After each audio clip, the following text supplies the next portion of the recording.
ఉపదేశకాండం 23వ అధ్యాయం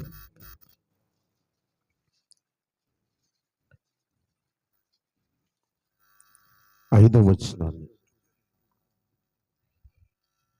అయితే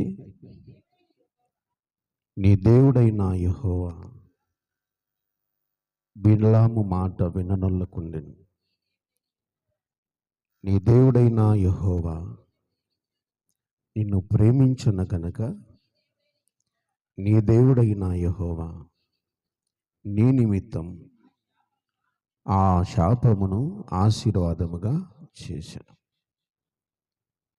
చప్పలు కొట్టి ప్రభుని కనబరుదాం.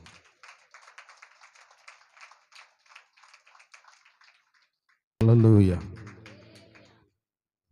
మంచిది. చదవబడినటువంటి ఈ దైవ వర్తమానములో దేవుడు మానవుని ఎంతగా ప్రేమిస్తున్నాడు, మానవుని పట్ల దేవుని యొక్క ఉన్నతమైన ఉద్దేశాలు ఏమిటో చాలా చక్కగా పరిశుద్ధాత్మ దేవుడి గ్రంథంలో రాశారు. మనుషులందరూ కూడా మనల్ని ద్వేషించే వాళ్ళే. ప్రేమ ఉన్నట్టుగా ప్రేమించినట్టుగా నటిస్తారు తప్ప ప్రేమ లేని వారే. అందుకే బైబిల్ చెప్పింది దేవుడు ప్రేమ స్వరూపి. దేవుడు ఒక్కడే ప్రేమ గలవాడు. మనుషులందరూ కూడా ద్వేషముతో, పగతో, ఈర్ష్యతో, ఇక చెప్పుకోలేనన్ని దుర్ఘటనలు కలిగి హృదయంలో మనుషుల్ని ప్రేమిస్తున్నట్టుగా నటిస్తారు. బైబిల్లో మనం చదువుతున్నాం, బిలాము మాట విననొల్లకుండెను. బిలాము ఎవరు? దేవుని యొక్క గొప్ప ఆశీర్వాదాలు పొందినవాడు, ఆశీర్వాదాలు వరములు కలిగినవాడు, దీవిస్తే దీవెన, శపిస్తే శాపము కలిగిన ఒక అద్భుతమైన వరం కలిగినవాడు. అయితే ఆ వరము కలిగిన ఆ వ్యక్తి దేవుని ప్రజలను దూషించుటకు లంచం తీసుకున్నాడు. దేవుని ప్రజలను శపించటానికి లంచం తీసుకున్నాడు. నేటి సమాజంలో క్రైస్తవుల మీద అనేకులు దుర్భాషలాడుచు దేవుని మందిరాలను విజ్ఞాపనలతో, ప్రార్థనలతో నశించుచున్న ఆత్మల కొరకు, రోగములు బాధపడుచున్న వారి కొరకు, బలహీనుల కొరకు, విడిపోయిన భార్య భర్తల కొరకు కన్నీళ్లు విడిచి ప్రార్థన చేసే దేవుని మందిరాలను కూల్చేస్తున్నారు. క్రైస్తవులు మతాలు మార్చేవాళ్ళు కారు. క్రైస్తవులు మనసును, బుద్ధిని మార్చేవాళ్ళు. క్రైస్తవులు సరి అయిన నడతను నేర్పించేవారు. నా ప్రియమైన దేవుని సంగమా, అటువంటి క్రైస్తవుల మీద, దేవుని సంఘాల మీద, సేవకుల మీద అనేకులు దుర్భాషలాడచ్చు, దేవుణ్ణి దూషిస్తూ సేవకులు చంపేస్తూ ఉన్నారు. మీకు ఒక మాట చెప్తాను, క్రైస్తవులను శ్రమ పెట్టే కొలది క్రైస్తవులు విస్తరిస్తూనే ఉంటారు. ఆమె చెప్పండి. హల్లెలూయా. వారిని శ్రమ పెట్టే కొలది క్రైస్తవులు విస్తరించటంలో దేవుని వాక్యము స్పష్టంగా చెబుతుంది. నువ్వెంత ప్రేమించినా ఆ ప్రేమలో కపటము లేక కల్మషం అయితే దాగి ఉంది. యేసయ్య ప్రేమలో నిష్కలంకమైన పరిశుద్ధ ప్రేమ దాగి ఉంది. ఆమేన్, ఆమేన్. అందుకే బైబిల్ చెప్తుంది, ఆయన మనలను ప్రేమించెను, ఆయన మనలను ప్రేమించెను. అందుకే బిలాము శపించబడినటువంటి శాపగ్రస్తమైన జీవితాన్ని, ఇదిగో ఈ లోకములో తుచ్చమైన జీవితాన్ని జీవిస్తూ పాపములో పట్టబడి శాపగ్రస్తులమైన మనలందరినీ విడిపించటానికి ఆ శాపమును దేవుడు ఏం చేశాడు? ఆశీర్వాదముగా మార్చెను. చప్పలు కొట్టి ప్రభుని కనపడతాం. హల్లెలూయా, హల్లెలూయా. పాపం చేయని వాడెవడైనా ఉన్నాడా భూమి మీద? ఉన్నాడా అండి? పాపం చేయని వారు భూమి మీద ఎవరు లేరు. ప్రతి ఒక్కరూ పాపములో బ్రతుకుతూనే ఉన్నారు, పాపములోనే జీవిస్తూ ఉన్నారు. బయటికి కనపడకపోవచ్చేమో కానీ అంతరంగంలో ఏముంది? పాపమే ఉంది.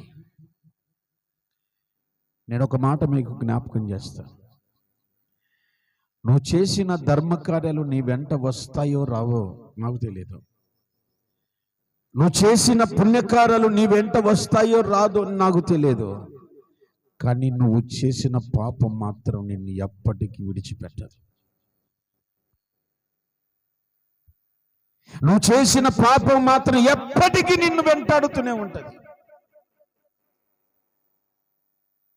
అందుకే ఈ పాపములో పడి అనేకులు శాపగ్రస్తులైపోతే దేవుడు ఆ శాపము నుండి విడిపించటానికే పరలోక నుండి దిగొచ్చాడు.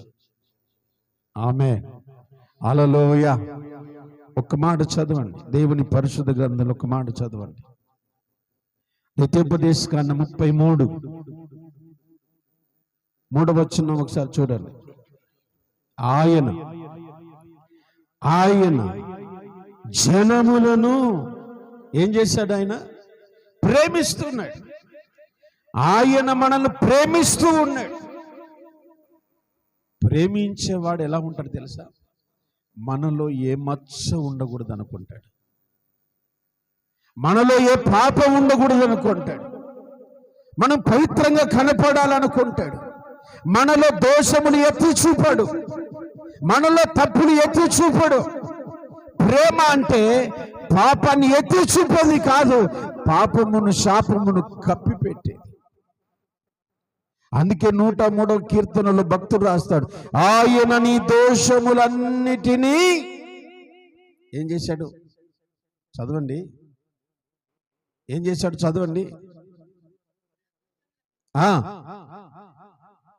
మన దోషములన్నిటినీ క్షమించువాడు. ఏం చేశాడు ఆయన? ఏం చేశాడు? ఏలెత్తి చూపాడా? చూపించాడమ్మా? అమ్మ పలానా పాపం చేశావే, నువ్వు పలానా అబద్ధమాడావు, నేరం చేసావు, అన్యాయం చేసావు అన్నాడా? పాపం ఎత్తి చూపని దేవుడు. స్తోత్రం, హల్లెలూయా, హల్లెలూయా. మన కడుపున పుట్టి పెరిగి పెద్ద ఈ ప్రయోజకులైన తర్వాత చూసుకోకపోతే ఎత్తి చూపిస్తాం. మనం ఏలెత్తి చూపిస్తాం. రే నిన్ను పెంచాను రా, కృతజ్ఞత లేదు నీకు, నా కష్టం అంతా నీకే దారపోసాను, నీ మీద ప్రాణం పెట్టుకున్నాను, నన్ను ద్వేషిస్తున్నావు నువ్వు. లేరండి, ఈరోజు వృద్ధాశ్రయాలు ఎలా వలిసి అంటారు? తల్లిదండ్రులను ద్వేషించుట వలన వాళ్ళు రోడ్డున పడితే ఎవరో ఒక్కరు ప్రేమ చూపించి వారిని హక్కును చేర్చుకొని వాళ్ళు పోషిస్తున్నారు. ఈరోజు అనాథ శరణాలయాలు ఎక్కడి నుంచి వచ్చాయి? పిల్లలు పట్టించుకోకపోతే వారి అనాథ శరణాలయాలు బ్రతుకుతున్నారు. దేవుడు మనుషులను ప్రేమించువాడు. ఆమేన్, ఆమేన్. మనుషులను ద్వేషించువారు, మనుషులను తప్పు ఎత్తి చూపించేవారు. కానీ దేవుడు ఒక్కడే ప్రేమిస్తాడు. ఈ దైనందిన లోకంలో ద్వేషించబడుతున్న ప్రతి ఒక్కరు కూడా ఎందుకు నా బ్రతికి ఇలా అయిపోయింది, నా అన్నదమ్ములు నన్ను పిలవట్లేదే, నా తల్లిదండ్రులు నాతో సరిగ్గా మాట్లాడలేదే, నా పిల్లలు నన్ను సరిగ్గా చూడలేదే, ఏదో విషయంలో మనసు నలిగిపోతున్నాడు. బాగా చదువుకున్నాం, ఉద్యోగం రాలేదని బాధ, వయసు వచ్చింది పెళ్లి కాలేదని ఒక బాధ, కష్టపడ్డాం పంట చేతికి రాలేదని ఒక బాధ. ఎవరిని కన్నీళ్లు తుడుస్తారు? ఎవరిని బాధ నుండి నేను విడిపిస్తారు? మా ప్రియమైన దేవుని సంగమా, బైబిల్ వాక్యం ఏం చెప్తుందో ఒకసారి చూడండి. దేవుని పరిశుద్ధ గ్రంథం యోహాను సువార్త 16వ అధ్యాయం 20 వచనాన్ని చూద్దాం. యోహాను సువార్త 16వ అధ్యాయం 20 వచనం. మీరు ఏడ్చి ప్రలాపింతురు గాని లోకము సంతోషించను, మీరు దుఃఖింతురు గాని మీ దుఃఖము సంతోషమగునని మీతో నిశ్చయముగా. నువ్వు ఏడుస్తుంటే లోకం ఏం చేస్తుందంట? చెప్పండి. నువ్వు నష్టపోతే లోకం ఏం చేస్తుందంట? బాగా జరిగింది వాళ్ళకు బాగా జరిగింది. వాళ్ళ పిల్లలు ఫెయిల్ అయితే బాగా జరిగింది వాళ్ళకి. వాళ్ళకు ఉద్యోగాలు రాకపోతే వాళ్ళకు బాగా జరిగింది. వాళ్ళకు పంట పొలాలు సరిగ్గా రాకపోతే వాళ్ళకు బాగా జరిగింది. వీళ్ళకి సంతోషం. ఆ రోజు బిర్యానీ వండుకొని తింటారు. దైవజనుడు చనిపోతే, ప్రవీణ్ పగడాల గారు చనిపోతే ఎంత భయంకరంగా దుర్భాషలాడుతుంది. ఓ మనిషి ప్రాణం పోతే వికటహాసం చేస్తున్నారు. నేను ఒక మాట చెప్తాను, దేవుని సేవకుల మీద, దేవుని సంఘాల మీద దాడి చేస్తే దేవుడు సృష్టితో ఆజ్ఞాపిస్తాడు. వారినేమన్నాడు? నిన్ను బట్టి భూలోకం అంతటికి నష్టం. అర్థమైందా? స్తోత్రం చెప్పండి. హల్లెలూయా. తిట్టింది వాళ్ళు కదా, కొట్టింది వాళ్ళు కదా. నువ్వేం చేస్తున్నావు? సపోర్ట్ చేస్తున్నావా? నా ప్రియమైన దేవుని సంఘమా, నువ్వు నష్టపోయేది చూసి, నువ్వు ఏడవడం చూసి, నువ్వు బీద స్థితిలో ఉండుట చూసి లోకం ఏం చేస్తుంది తెలుసా? సంతోషపడుతుందట. లోకం అంతటికి సంతోషం. నువ్వు రోగంలో పడుట వాళ్ళకి సంతోషం, నువ్వు అప్పుల పాలవుట వాళ్ళకి సంతోషం. కానీ నా దేవునికి ఏంటో తెలుసా? నా దేవుడు ఏమంటాడు తెలుసా? నువ్వు దుఃఖించుదువు గాని నీ దుఃఖము సంతోషమగును. చప్పలు కొట్టండి. హల్లెలూయా, హల్లెలూయా. నీ దుఃఖాన్ని సంతోషంగా మారుస్తాడు. పేదరికముతో నువ్వు దుఃఖపడుతున్నావు, ఉద్యోగం రాక నువ్వు దుఃఖపడుతున్నావు, అప్పుల పాలై నువ్వు దుఃఖపడుతున్నావు, సమస్యల సుడిగుండాలలో నువ్వు దుఃఖపడుతున్నావు. అయితే నా దేవుడు చెబుతున్నాడు, నిశ్చయముగా నీ దుఃఖము సంతోషమవుతుంది. Praise the Lord, praise the Lord. ఈరోజు నేను మీకు ఒక మాట గుర్తు చేస్తాను. ఒక మనిషి పాపము చేత దుఃఖపడితే, ఒక మనిషి శ్రమల చేత దుఃఖపడితే, ఒక మనిషి అవమానాల చేత దుఃఖపడుతూ ఉంటే, వారందరి దుఃఖాన్ని తీర్చే దేవుడు మాత్రం నీకు ఉన్నాడు. నీతోనే ఉన్నాడు ఆయన. ఆమేన్, ఆమేన్. నువ్వు పిలిస్తే పలకాలని, నువ్వు ప్రార్థిస్తే నీకు సహాయం చేయాలని ఆశపడుతున్నాడు. కానీ నువ్వు దుఃఖంలో కూడా ఆయన దగ్గరకు రావట్లేదు, కష్టాల్లో కూడా ఆయన దగ్గరికి రావట్లేదు, శ్రమలలో కూడా ఆయన దగ్గరికి రావట్లేదు. ఓ బోలెడన్ని సమస్యలతో అతలాకుతలం అయిపోతున్నావు, కానీ ఆయన దగ్గరికి రాలేని స్థితి. ఎవరి గుండెను తట్టి చూసిన బాధలే ఉన్నాయి, ఎవరి గుండెలోనైనా సమస్యలే ఉన్నాయి. ఏ ఇంటిలోనైనా బాధలే ఉన్నాయి. లేని ఇల్లు ఉందండి? బాధ లేని ఇల్లు ఉందా? ఉందా? పాపం ఇంట్లోనే పెట్టుకొని తిరుగుతున్నా, వెంట పెట్టుకొని తిరుగుతున్నా. పాపం మనతోనే వెంట పెట్టుకొని తిరుగుతున్నా. ఇదేమవుతుందో తెలుసా? శాపంగా మారుతుంది. గలతీ పత్రిక ఒకసారి చూద్దండి. గలతీ పత్రిక 3వ అధ్యాయం 14వ వచనం. ఆత్మను గూర్చిన వాగ్దానము విశ్వాసం వలన మనకు లభించినట్లు అబ్రహాము పొందిన ఆశీర్వదచనం క్రీస్తు యేసు ద్వారా అన్ని జనులకు కలుగుటకై క్రీస్తు మన కోసమై శాపమై మనలను ధర్మశాస్త్రము నుండి విమోచించెను. క్రీస్తు మన కొరకు ఏమయ్యాడు? క్రీస్తు మన కొరకు ఏమయ్యాడు? ఆయన శాపగ్రస్తుడు కావటానికి కారణం ఏంటి? పాపమే. మనుషులందరి పాపం ఆయన మీద మోపబడిన గనుక ఆయన శాపగ్రస్తుడాయి. మనందరి పాపం ఎవరి మీద మోపబడింది? గట్టిగా చెప్పండి. ఎవరి మీద? ఎవరి మీద? ఆ పేరు పలికితేనే మీకు ఆశీర్వాదం అండి. స్తోత్రం, హల్లెలూయా. ఎవరి మీద మన పాపములు మోపబడ్డాయి? యేసు మీద ఎప్పుడైతే మన పాపాలు మోపబడ్డాయో ఆయన ఏమయ్యాడు? శాపమైపోయాడు. ఇంకా కింద అంటాడు, మ్రాను మీద వ్రేలాడిన వాడు శాపగ్రస్తుడు.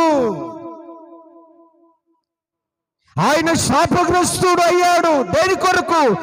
నిన్ను శాపము నుండి విడిపించడానికి, నన్ను శాపము నుండి విడిపించడానికి, మనలందరినీ శాపగ్రస్తమైన జీవితము నుండి విడిపించడానికి ఆయన శాపగ్రస్తుడు. ఆయన praise the Lord, praise the lord.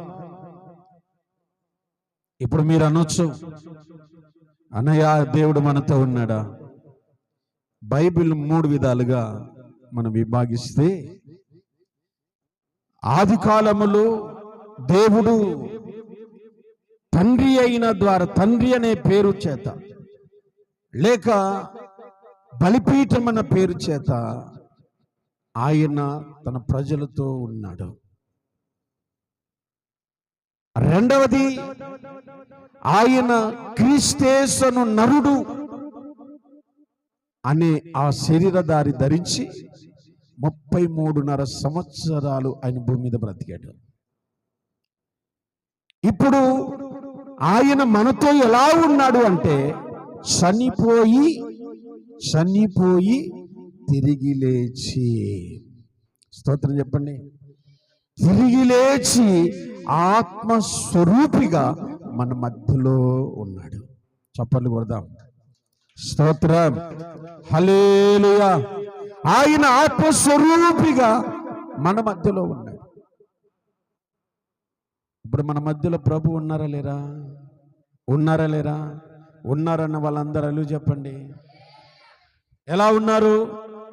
ఆత్మస్వరూపిగా ఉన్నాడు. మన కంటికి కనిపించకపోవచ్చు, కానీ ఆయన నీతోనే ఉన్నాడు. బైబిల్ చెప్తుంది, సదాకాలం నేను మీతో కూడా ఉంటాను. ఆమేన్, ఆమేన్. మరి శాపం అనేది లేక ఈ పాపం అనేది, మనిషిని శాపగ్రస్తునిగా చేస్తున్న ఈ పాపం అనేది ఎలా పోగొట్టుకోవాలి? ఈ పాపము నుండి మనం ఎలా బయటపడాలి? శాపగ్రస్తమైన బ్రతుకు నుండి మనం ఎలా బయటపడాలి? బైబిల్లో ఒక మంచి ఉదాహరణ చెప్తాను మీకు. లూకా సువార్త, పాత నిబంధనలో నుంచి అయినా చెప్పవచ్చు, కొత్త నిబంధనల నుండి చెప్పవచ్చు. లూకా సువార్త 7వ అధ్యాయం, లూకా సువార్త 7వ అధ్యాయం 36 వచనం నుండి కొన్ని మాటలు.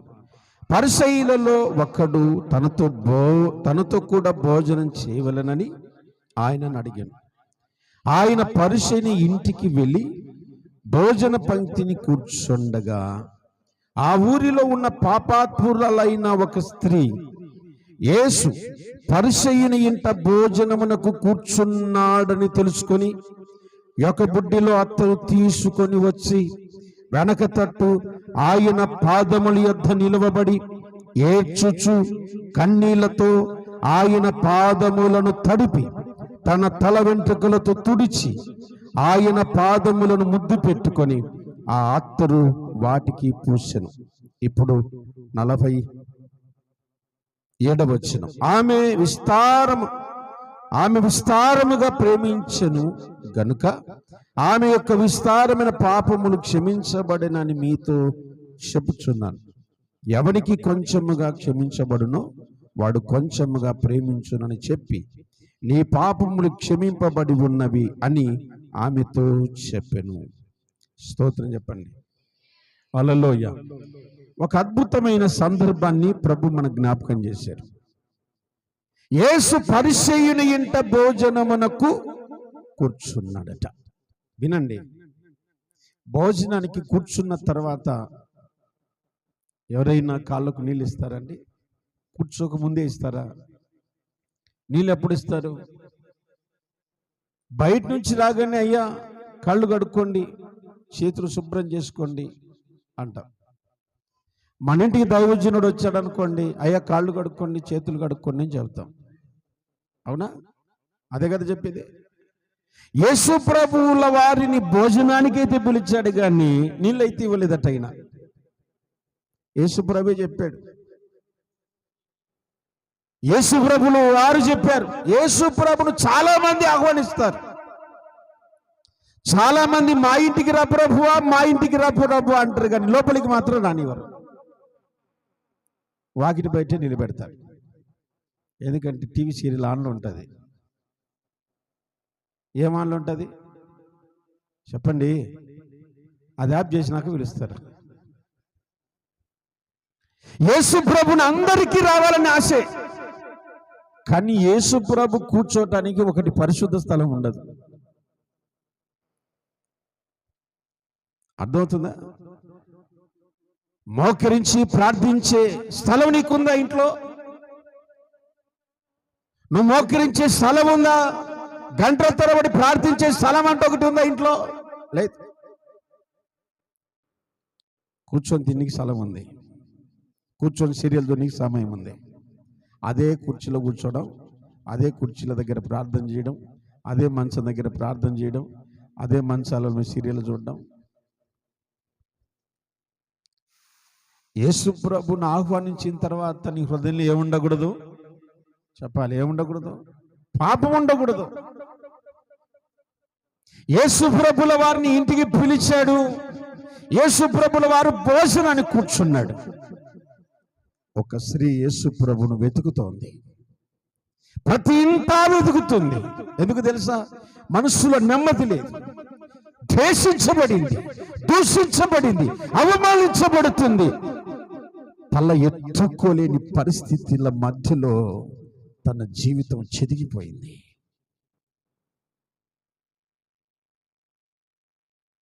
ఆ స్త్రీని చూసిన వాళ్ళందరూ ఒక్కరైనా పేరు పెట్టి పిలుస్తారంటే పేరు పిలిచిన పాపాన్ని ఎవరు పడలే. అందరూ ఏమంటారు? పాపాత్మురాలు వస్తుంది.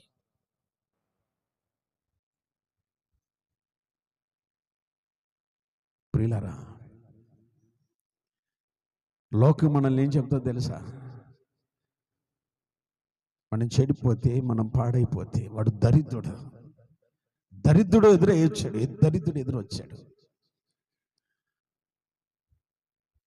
ఓ తల్లి పుట్టడు దుఃఖం, భర్తను కోల్పోయి అవమానించబడి ఏ శుభకార్యానికి నోచుకోక తన పనుల మీద తను చేసుకోవటానికి వెళితే పొరపాటున ఎదురైతే ఏమంటారండి? ముత్తైదు ఎదురొచ్చిందంటారా? అంటారా అండి? స్తోత్రం చెప్దామా? కావాలని ఏ తల్లి రాదు.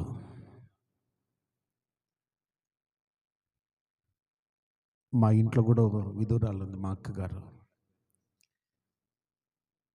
నేను ఎదురు చూస్తుంటే ఎప్పుడైనా ఎదురు వస్తుందేమోనని, ఎదురు వచ్చినప్పుడు పోతా బయటికి.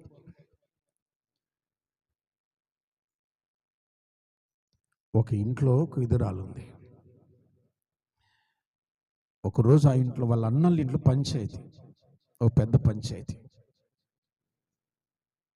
ఆ అమ్మాయి మాత్రం రాలే, లోపలికి రావట్లేదు. భర్తను కోల్పోయిందా. రామ్మా అంటున్నారు వాళ్ళు. వద్దులే అన్నయ్య రాకూడదు, వద్దన్నయ్య రాకూడదు, నేను ఆ ఇంట్లో కూర్చున్నా. రామ్మా పర్లేదు మనకే ఉంది, వద్దన్నయ్య. తోడబుట్టిన ఇల్లు తొక్కటానికి కూడా యోగ్యత లేని స్థితి అది. మనుషులు ఏం చేస్తారు? ప్రేమిస్తారా? ద్వేషిస్తారు. పొరపాటున అన్న ఇంట్లో కాలు పెట్టేసింది అనుకుందాం, అన్న కాబట్టి ఒప్పుకుంటాడు. వచ్చిన ఊరుకుంటుందా? నీకైనా బుద్ధి లేదు? మా ఇంట్లో పిల్లలు లేరా? పొరపాటున వాళ్ళకి ఏమైనా జరిగితే అనరా అండి? ప్రియ సంగమా, అనేకుల చేత అవమానించబడిన ఆ పాపాత్మురాలు యేసు ఎక్కడున్నాడు, యేసు ఎక్కడున్నాడు, యేసు ఎక్కడున్నాడని వెతుకుతుంది. ఈరోజు సమస్యల సుడిగుండాలలో సతమతమైపోతున్న నువ్వు కూడా యేసయ్యను వెతకగలిగితే ఈరోజు నీ శాపము నుండి విడుదల పొందుతావు. ఆమేన్, ఆమేన్. వెతకగలిగితే నువ్వు శాపం నుండి విడుదల పొందటానికి మార్గం వస్తుంది. వెతికి వెతికి వెతికి ఒక్క చోటు కనుక్కుంది. పరిచయుని ఇంట భోజనానికి కూర్చున్నాడని తెలుసుకుంది. మీరు చెప్పండి, భోజనానికి కూర్చుంటే ఎవరైనా డిస్టర్బ్ చేస్తారా?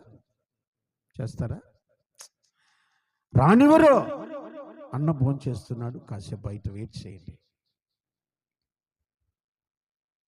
యేసు ప్రభు భోజనాన్ని కూర్చున్నాడని తెలిసిన తన బాధ నుండి విడుదల పొందాలి. ఎప్పుడు విడుదల పొందాలి? ఎప్పుడు బయటపడాలి? ఎప్పుడు ఈ పాపం నుండి బయటపడాలి? ఎప్పుడు ఈ శాపం నుండి బయటపడాలని నలిగిపోతున్న తల్లి ఆగలేకపోయింది. వెనక్కు నుంచి వెళ్ళి యేసయ్య పాదాల మీద పడి కన్నీళ్లతో తన జీవితాన్ని ప్రభు పాదాలకు అర్పించేసింది.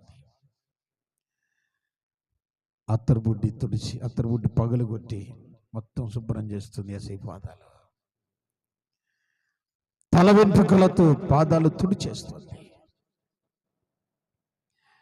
ఈ సంగతిని చూసిన ప్రభువుల వారు ఆమె ఎంత పాపం చేసిందో ఎరిగి, ఆమె పాపములు విస్తారముగా ఉన్నాయి గనక విస్తార పాపములన్నీ కూడా ఒక్కటి కూడా ఉంచలేదు సుమా. ఆమేన్, ఆమేన్. మీరు గుర్తుపెట్టుకోవాలి. 47 వచనం అదే చెప్తుంది. ఆమె విస్తారముగా పాపములు క్షమించబడను.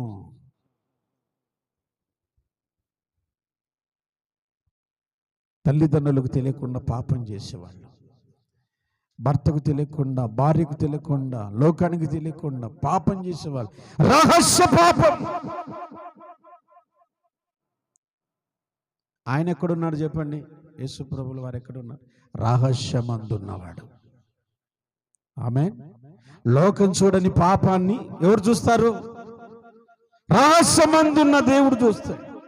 రహస్య పాపాలను రహస్యమందున్న దేవుడు చూస్తాడు. ఆమేన్ చెప్పండి గట్టిగా. హల్లెలూయా. దేవుడు చూస్తున్నాడన్న భయం లేదు. నాన్న చూడకపోతే సరిపోయినా నువ్వు బీడీ లాగేది. అవునండి. నువ్వు సిగరెట్లు తాగేది లోకం చూడకపోతే సరిపోయినా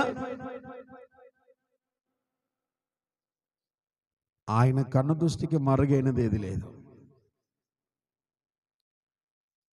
ఆయన కన్ను దృష్టికి మరుగైనది ఏది లేదు. ఆయన చూస్తున్నాడు. మన విస్తారమైన పాపములు, తల్లి గర్భములు పుట్టినది మొదలుకొని మన పాపాల పుట్ట ఒక్కొక్కటి రాసుకుంటూ వస్తే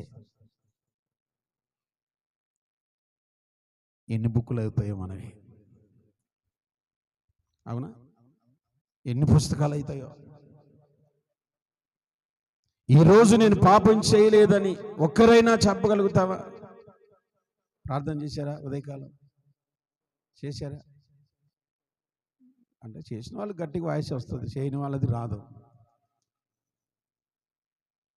బైబిల్ చదివామా?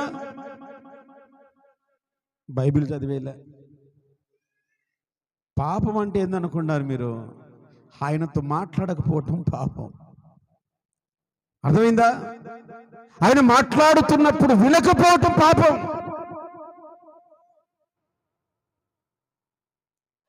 నా ప్రియమైన దేవుని సంఘమా, యేసయ్య పాదాలు పట్టుకొని క్షమించమని కన్నీటితో చెప్పకయే చెప్పేసింది. యేసయ్య ఆమెతో అన్నాడు, నీ పాపములు క్షమించబడి ఉన్నవి. చప్పలు కొడదాం. హల్లెలూయా, హల్లెలూయా, హల్లెలూయా. పాపము పోయిందంటే అర్థం ఏంటి? శాపం కూడా లేదని అర్థం. పాపం ఎప్పుడైతే మనం ఒప్పేసుకుంటామో మనం శాపం నుండి విడుదల పొందుతాం. ఈరోజు మీకు జ్ఞాపకం చేస్తున్నా, మనం కలలో కూడా అపవిత్రులమైపోతుంటాం. యూదా పత్రికలో రాయబడింది, కలలో కూడా మీరు అపవిత్రులు కాకూడదని బైబిల్ చెప్తుంది. కానీ తెలిసి పాపం చేస్తాం. మీ అందరికి సెల్ ఫోన్లు ఉన్నాయా? తెచ్చుకొని ఆన్ చేసి గేమ్, నేను ఆడుతున్నది గేమ్ ఏదనుకుంటారా?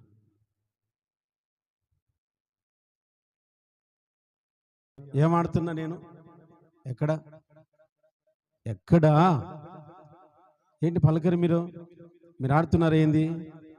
దేవుని మందిరంలో ఏం ఆడుతున్నాం మనం? నేనేమంటానంటే, దేవుని మందిరంలో ఉండి మనం ఏం చేస్తున్నాం చెప్పండి? పాపం.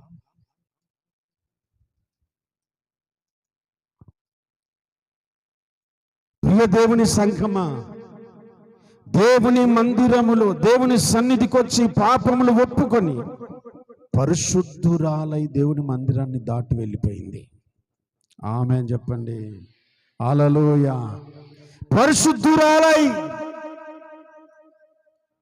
విస్తారమైన పాపములు ఒక కన్నీటి ద్వారా క్షమించబడింది. ఈరోజు మనం విస్తారమైన పాపాలు చేశాం. మనం ఏం చేయాలి? ఇప్పుడు ఒప్పేసుకోవాలి. ఎప్పుడైతే పాపాలు ఒప్పేసుకుంటామో అప్పుడు మనల్ని దేవుడు ఏం చేస్తాడు? శాపము నుండి విడిపిస్తాడు. యాకోబుడు అన్నాడు, యాకోబు నీ పేరేంటి అన్నాడు. నా పేరు యాకోబు. యాకోబు అంటే వంచకుడు లేక మోసగాడు అని అర్థం. ఒప్పేసుకుందామా మనం మోసగలమని? ఆమేన్, హల్లెలూయా. దేవునికి స్తోత్రం. ఏం చెప్పాలి మనం? నేను మోసగత్యను, నేను మోసగాన్ని, నేను అబద్ధికుడను, నేను అబద్ధికురాలను చెబుదామా వద్దా? ఒప్పుకుంటే శాపము నుండి విడుదల పొందుతాం. ఒప్పుకోకపోతే శాపాన్ని నెత్తిన పెట్టుకొని నష్టపోతాం. ఏది మేలంటారు? బిలాము శపించిన శాపాన్ని దేవుడు ఆశీర్వాదముగా మార్చాడు.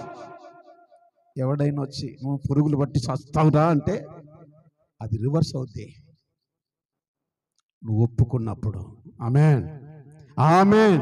నువ్వు ఒప్పుకున్నప్పుడు ఏమవుతుందో తెలుసా? కొందరు దుమ్మెత్తి పోస్తుంటారు నీ మీద, ఆ దుమ్ము వాళ్ళ మీదే పడుతుంది. ఎందుకంటే బిలాము దేవుని ప్రజలను శపించడానికి వెళ్ళి, దేవుడు నా నోట ఆశీర్వాదం వచ్చి మేము ఉంచాడు కానీ శాపం పెట్టలేదు.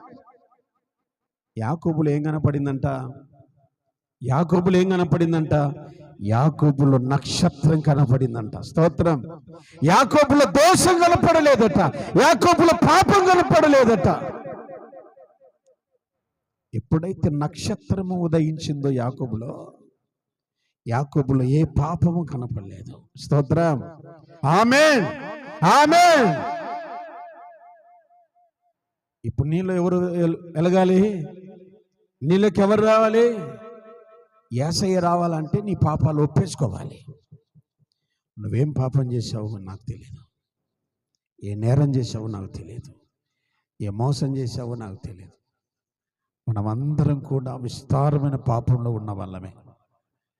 పాపము లేని వారమని చెప్పుకొనిన ఎడల మనమే మోసపుచ్చుకొనుచున్నామని బైబిల్ హెచ్చరిస్తుంది. నేను పాపం చేయలేదు, నేను మోసం చేయలేదు, నేను అన్యాయం చేయలేదు, ఇదన్నీ వట్టి అబద్ధాలు, అన్ని అబద్ధాలే. ప్రభువా, అందరూ నిన్ను ఎడబాసిన, నేను మాత్రం నిన్ను విడిచిపెట్టను అన్నాడు. ఎవరు? పేతురుతో దేవుడు అంటాడు, అందరూ నాతోనైనా ఉంటారు కానీ నువ్వు మాత్రం నేను ఎరగనని ముమ్మారు చెప్తావన్నాడు. అంటే అర్థం ఏంటో తెలుసా? యేసు ప్రభువు నేను విడిచిపెట్టను అనేవాడు యేసు ప్రభువును ఎర్రగనని ముమ్మారు చెప్తాడట. కాబట్టి మనం విస్తారమైన పాపంలో బ్రతుకుతున్న పాప లోకంలో ఉన్నాం. మన పాపాలన్నీ ఒప్పేసుకొని శాపము నుండి విడుదల పొందుతాం. దేవుడి కొద్ది మాటలు దీవించును గాక. అందరూ తలలు వంచండి, ప్రార్థన చేద్దాం.